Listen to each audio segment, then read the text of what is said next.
Hi guys, and welcome to your daily tarot reading for Wednesday, the 28th of October 2020. Thanks for joining me. I'm using the Green Witch Tarot for today's reading. Let's see what the cards want you to be aware of today and what energy you'll be working with.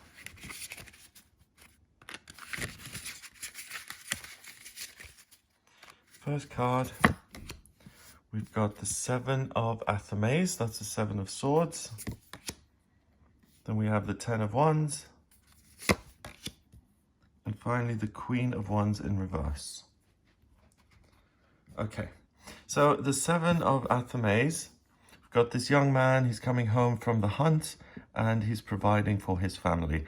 So the Seven of Athames can often be associated with selfishness or even theft or being egocentric and only thinking about the self and not really being so bothered with other people. In this deck, it's about meeting a need. So he's hunting so that he and his wife can eat.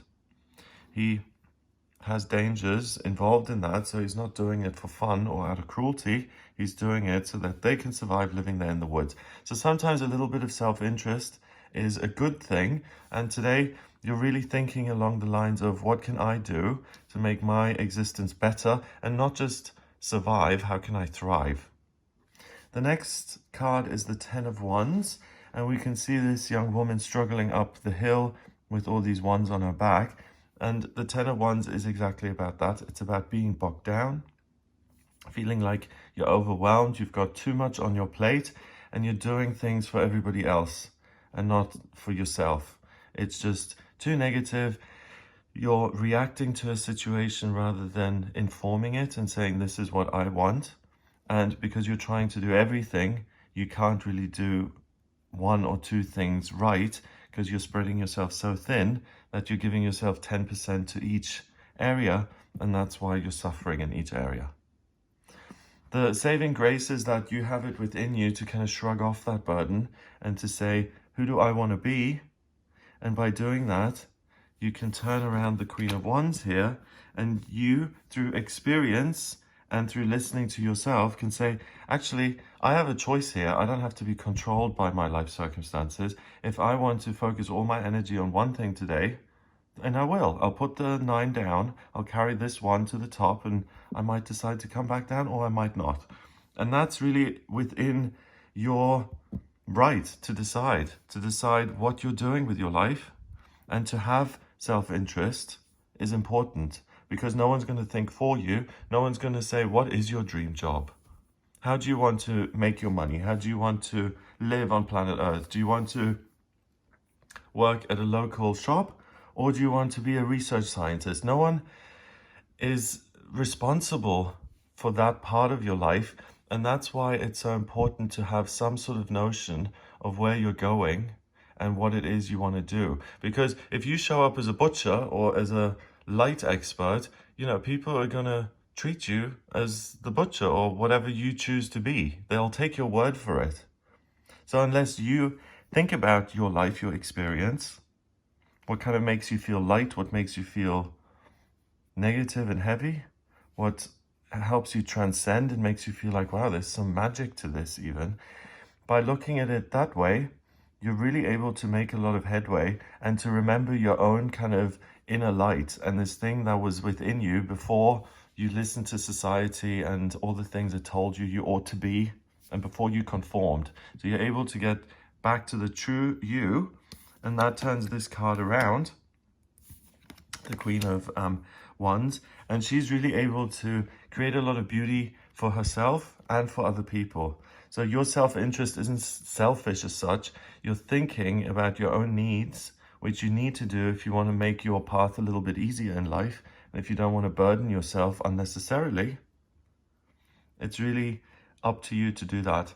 Also, if you don't feel like you're making a lot of headway and you're doing a lot of things for other people, you're trying to figure it out, you've thought about your life purpose and what you ought to be doing, but you just can't seem to find it, it just doesn't seem to hit you, then the Queen of Wands in reverse here, she's saying don't give up before the miracle happens as such, if I want to borrow a phrase from the 12 steps. Yeah, don't quit before the big aha moment, before the big revelation and you find your life purpose. So it's important to keep going and to try and narrow things down, not to try and master everything, but to do 1 or 2 or maximum 3 things which you're good at and which you enjoy and which give you this feeling of there is meaning involved in this. There's something bigger. It's important that you make that time for yourself.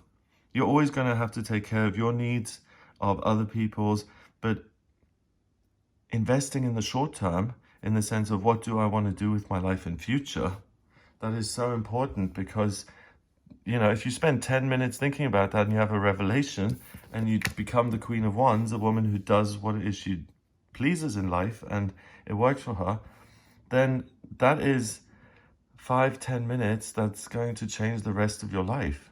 Whereas if you didn't take that time out for yourself, you could just struggle on doing jobs and saying, oh, well, you know, I need to pay the bills, which, you know, we all do. But it's not just about surviving, it's about thriving and doing work that you enjoy and that pays the bills as well. It's not impossible to combine those things. And when you do, it's really a huge burden off your shoulders. Number-wise, we've got the Queen, that's 1, and 7 is 8, and 10 is 18. 1 and 8 is 9. 9 is spirituality and completion. And that's interesting because you rediscover your true self here, your own kind of inner rebel who's going to do as they please and not be bogged down by the negativity of the world.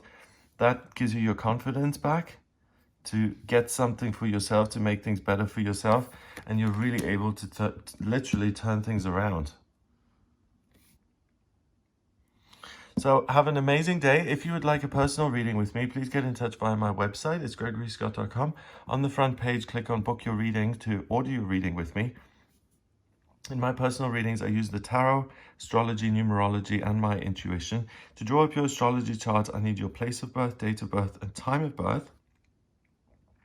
If you don't have the time of birth, then order the chart rectification with me, please. That's a process where I work out your time of birth.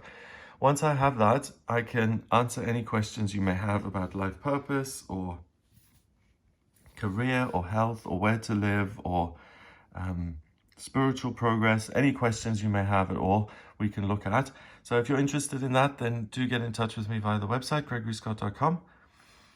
If you like this video, give it a thumbs up, hit subscribe, and share the video online. Have an amazing day, and I'll speak to you tomorrow.